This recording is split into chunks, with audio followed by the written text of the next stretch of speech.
Good evening, and let me express my deep honor and pleasure at being here. I want to thank Director General Tokayev and Ms. Wyden, along with other ministers, ambassadors, excellencies, and UN partners. This weekend, we will celebrate Human Rights Day, the anniversary of one of the great accomplishments of the last century.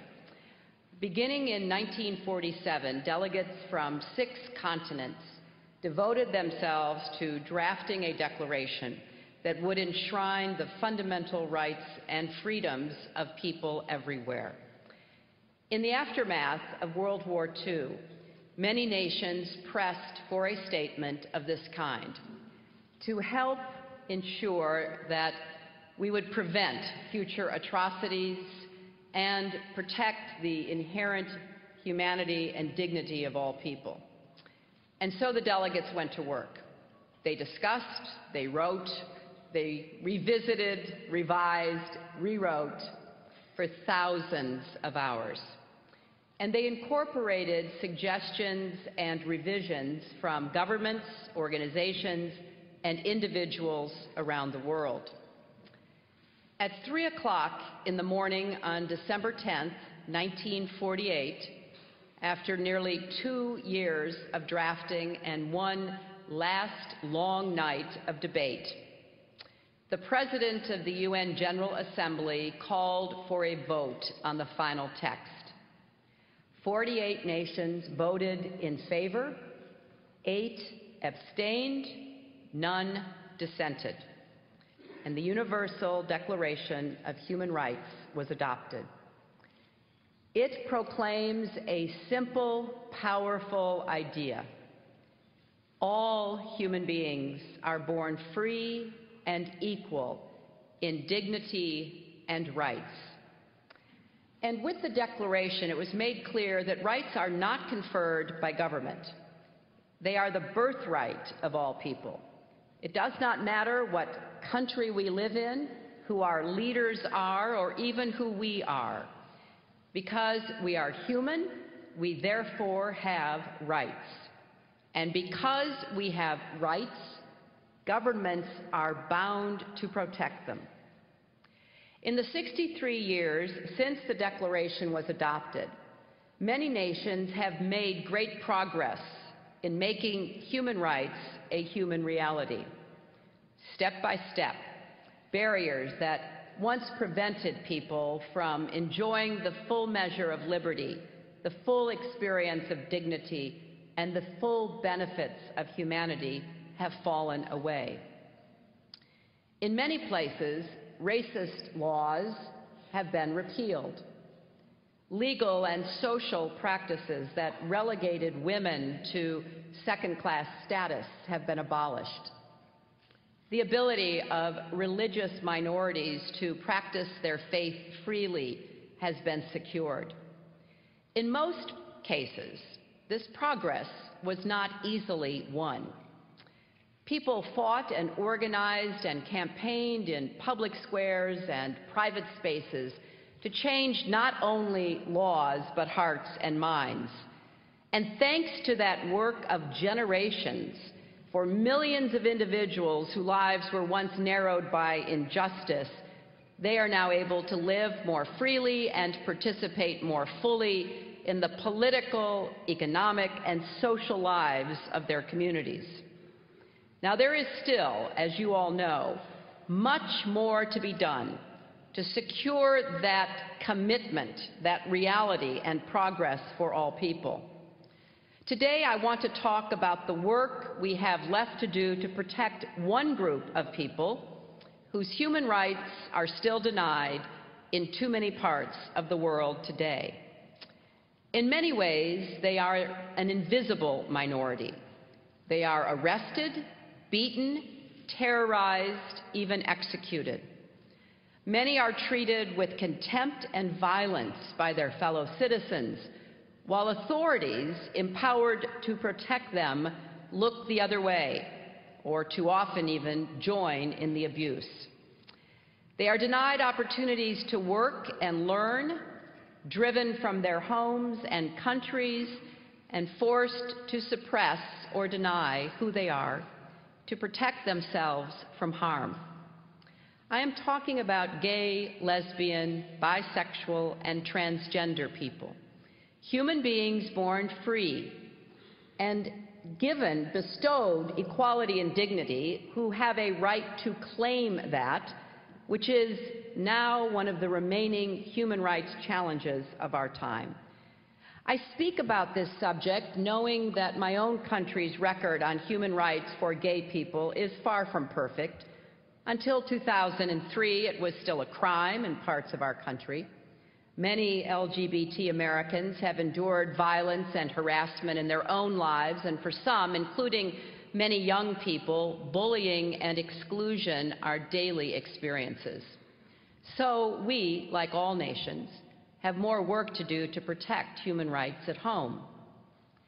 Now, raising this issue, I know, is sensitive for many people, and that the obstacles standing in the way of protecting the human rights of LGBT people rest on deeply held personal, political, cultural, and religious beliefs. So I come here before you with respect, understanding, and humility. Even though progress on this front is not easy, we cannot delay acting. So in that spirit, I want to talk about the difficult and important issues we must address together to reach a global consensus that recognizes the human rights of LGBT citizens everywhere. The first issue goes to the heart of the matter. Some have suggested that gay rights and human rights are separate and distinct, but in fact, they are one and the same. Now, of course, 60 years ago, the governments that drafted and passed the Universal Declaration of Human Rights were not thinking about how it applied to the LGBT community. They also weren't thinking about how it applied to indigenous people or children or people with disabilities or other marginalized groups. Yet in the past 60 years, we have come to recognize that members of these groups are entitled to the full measure of dignity and rights because, like all people, they share a common humanity. This recognition did not occur all at once. It evolved over time. And as it did, we understood that we were honoring rights that people always had, rather than creating new or special rights for them.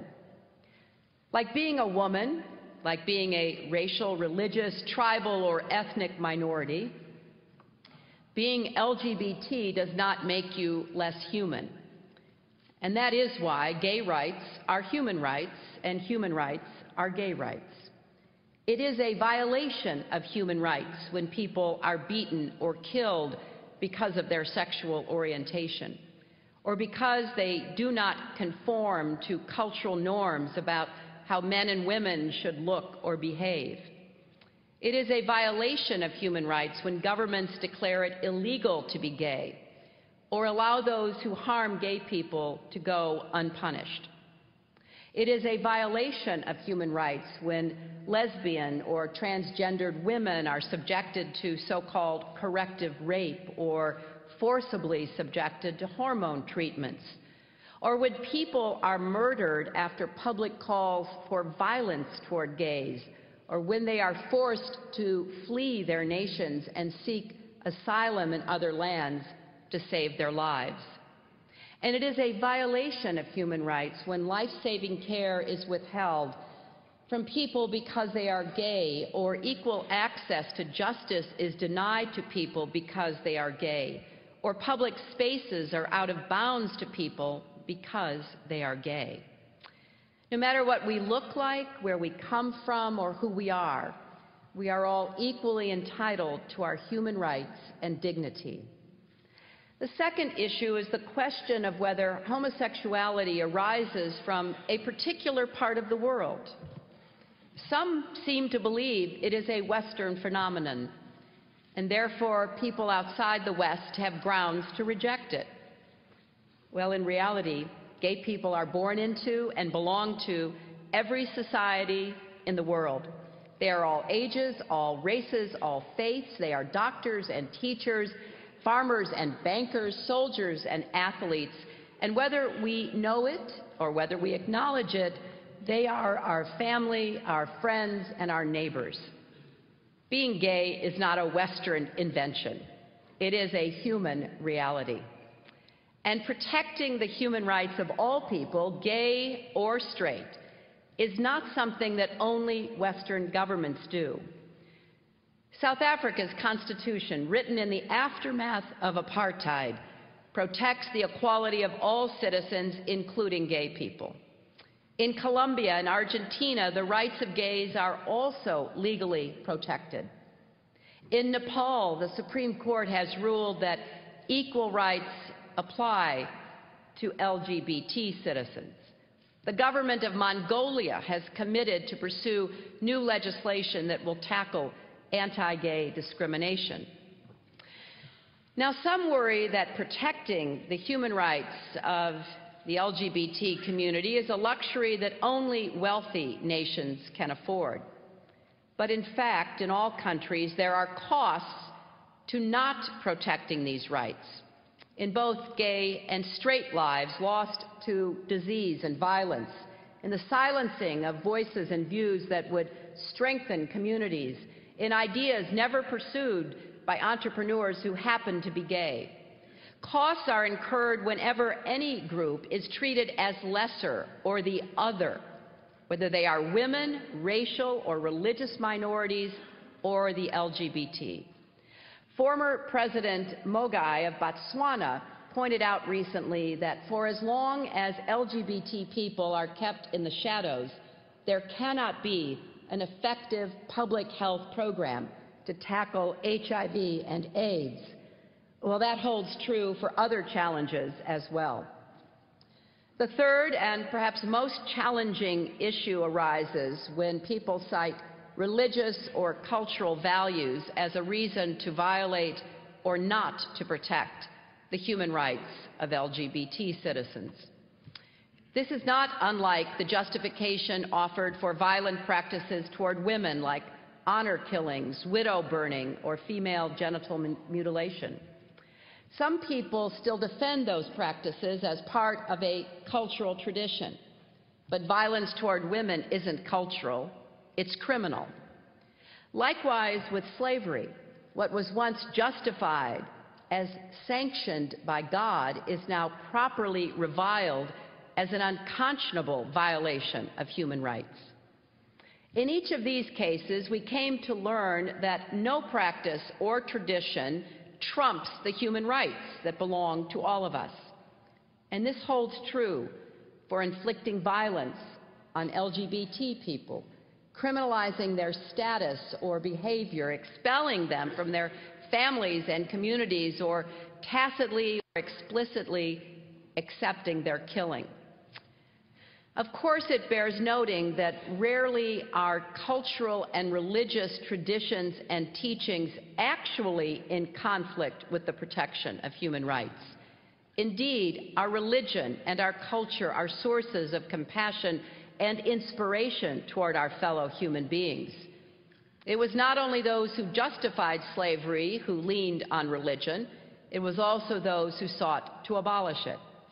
And let us keep in mind that our commitments to protect the freedom of religion and to defend the dignity of LGBT people emanate from a common source. For many of us, religious belief and practice is a vital source of meaning and identity and fundamental to who we are as people.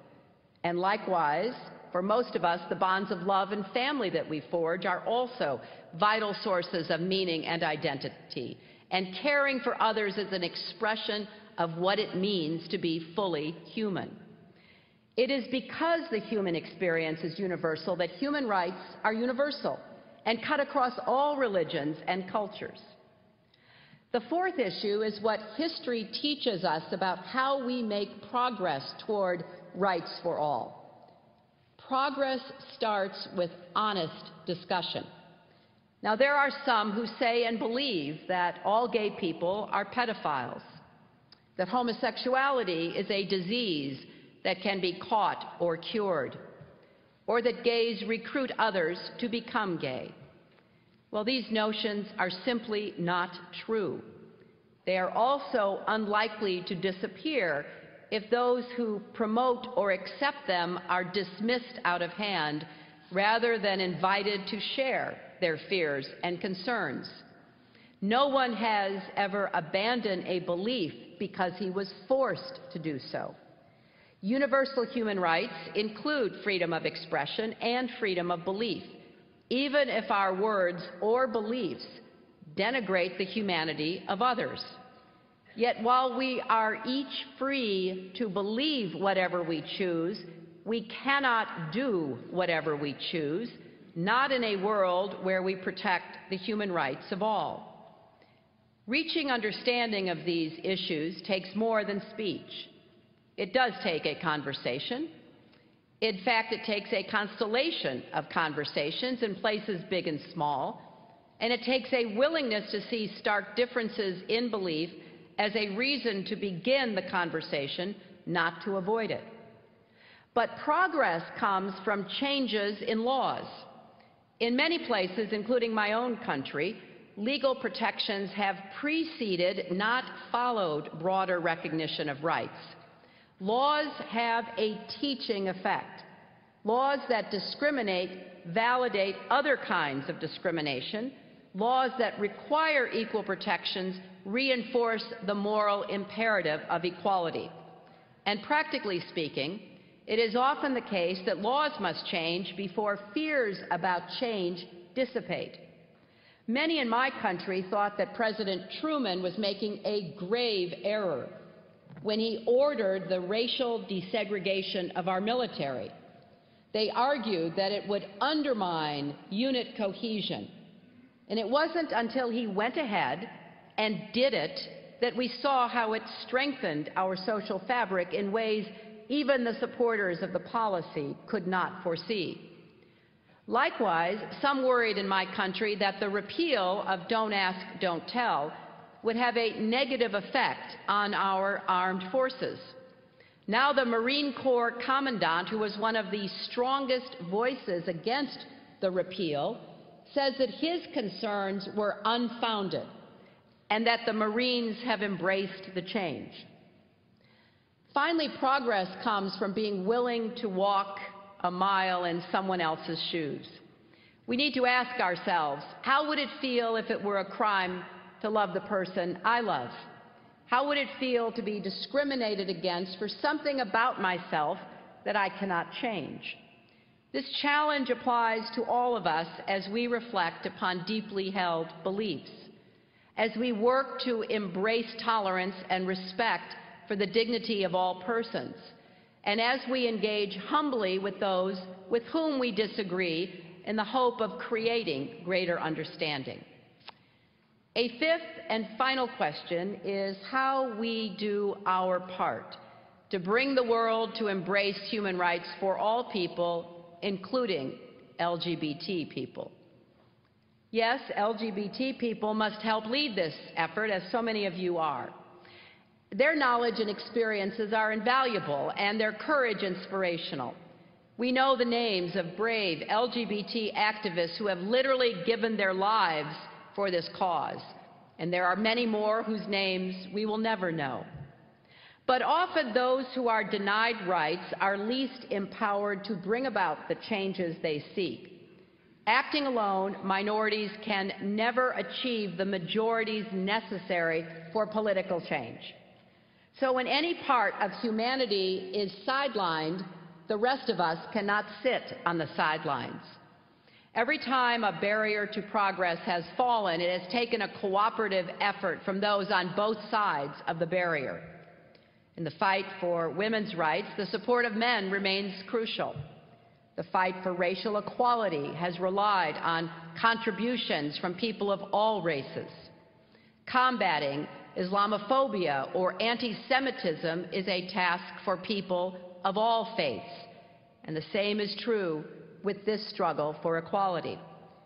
Conversely, when we see denials and abuses of human rights and fail to act, that sends the message to those deniers and abusers that they won't suffer any consequences for their actions, and so they carry on. But when we do act, we send a powerful moral message.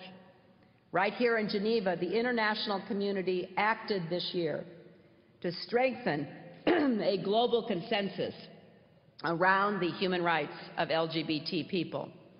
At the Human Rights Council in March, 85 countries from all regions supported a statement calling for an end to criminalization and violence against people because of their sexual orientation and gender identity. At the following session of the Council in June, South Africa took the lead on a resolution about violence against LGBT people. The delegation from South Africa spoke eloquently about their own experience and struggle for human equality and its indivisibility. When the measure passed, it became the first ever UN resolution recognizing the human rights of gay people worldwide. In the Organization of American States this year, the Inter-American Commission on Human Rights created a unit on the rights of LGBT people, a step toward what we hope will be the creation of a special rapporteur. Now we must go further and work here and in every region of the world to galvanize more support for the human rights of the LGBT community. To the leaders of those countries where people are jailed, beaten, or executed for being gay, I ask you to consider this. Leadership, by definition, means being out in front of your people when it is called for. It means standing up for the dignity of all your citizens and persuading your people to do the same. It also means ensuring that all citizens are treated as equals under your laws. Because let me be clear, I am not saying that gay people can't or don't commit crimes. They can and they do, just like straight people. And when they do, they should be held accountable. But it should never be a crime to be gay. And to people of all nations, I say supporting human rights is your responsibility too. The lives of gay people are shaped not only by laws, but by the treatment they receive every day from their families, from their neighbors. Eleanor Roosevelt, who did so much to advance human rights worldwide, said that these rights begin in the small places close to home, the streets where people live, the schools they attend, the factories, farms, and offices where they work. These places are your domain. The actions you take, the ideals you advocate, can determine whether human rights flourish where you are. And finally, to LGBT men and women worldwide, let me say this. Wherever you live and whatever the circumstances of your life, whether you are connected to a network of support or feel isolated and vulnerable, please know that you are not alone. People around the globe are working hard to support you and to bring an end to the injustices and dangers you face. That is certainly true for my country, and you have an ally in the United States of America, and you have millions of friends among the American people. The Obama administration defends the human rights of LGBT people as part of our comprehensive human rights policy and as a priority of our foreign policy. In our embassies, our diplomats are raising concerns about specific cases and laws and working with a range of partners to strengthen human rights protections for all. In Washington, we have created a task force at the State Department to support and coordinate this work, and in the coming months we will provide every embassy with a toolkit to help improve their efforts. And we have created a program that offers emergency support to defenders of human rights for LGBT people. This morning, back in Washington, President Obama put into place the first U.S. government strategy dedicated to combating human rights abuses against LGBT persons abroad. Building on efforts already underway at the State Department and across the government, the President has directed all U.S. government agencies engaged overseas to combat the criminalization of LGBT status and conduct, to enhance efforts to protect vulnerable LGBT refugees and asylum seekers, to ensure that our foreign assistance promotes the protection of LGBT rights, to enlist international organizations in the fight against discrimination, and to respond swiftly to abuses against LGBT persons. I'm also pleased to announce that we are launching a new Global Equality Fund that will support the work of civil society organizations working on these issues around the world. This fund will help them record facts so they can target their advocacy, learn how to use the law as a tool, manage their budgets, train their staffs, and forge partnerships with women's organizations and other human rights groups. We have committed more than $3 million to start this fund, and we have hope that others will join us in supporting it. The women and men who advocate for human rights for the LGBT community in hostile places, some of whom are here today with us, are brave and dedicated and deserve all the help we can give them. We know the road ahead will not be easy. A great deal of work lies before us. But many of us have seen firsthand how quickly change can come. In our lifetimes, attitudes toward gay people in many places have been transformed. Many people, including myself, have experienced a deepening of our own convictions on this topic over the years, as we have devoted more thought to it, engaged in dialogues and debates, and established personal and professional relationships with people who are gay. This evolution is evident in many places. To highlight one example, the Delhi High Court decriminalized homosexuality in India 2 years ago, writing, and I quote, "If there is one tenet that can be said to be an underlying theme of the Indian Constitution, it is inclusiveness." There is little doubt in my mind that support for LGBT human rights will continue to climb. Because for many young people, this is simple. All people deserve to be treated with dignity and have their human rights respected, no matter who they are or whom they love. There is a phrase that people in the United States invoke when urging others to support human rights: be on the right side of history. The story of the United States is the story of a nation that has repeatedly grappled with intolerance and inequality. We fought a brutal civil war over slavery. People from coast to coast joined in campaigns to recognize the rights of women, indigenous peoples, racial minorities, children, people with disabilities, immigrants, workers, and on and on. And the march toward equality and justice has continued. Those who advocate for expanding the circle of human rights were and are on the right side of history, and history honors them. Those who tried to constrict human rights were wrong, and history reflects that as well. I know that the thoughts I've shared today involve questions on which opinions are still evolving. As it has happened so many times before, opinion will converge once again with the truth, the immutable truth, that all persons are created free and equal in dignity and rights. We are called once more to make real the words of the Universal Declaration. Let us answer that call. Let us be on the right side of history for our people, our nations, and future generations whose lives will be shaped by the work we do today. I come before you with great hope and confidence that no matter how long the road ahead, we will travel it successfully together. Thank you very much.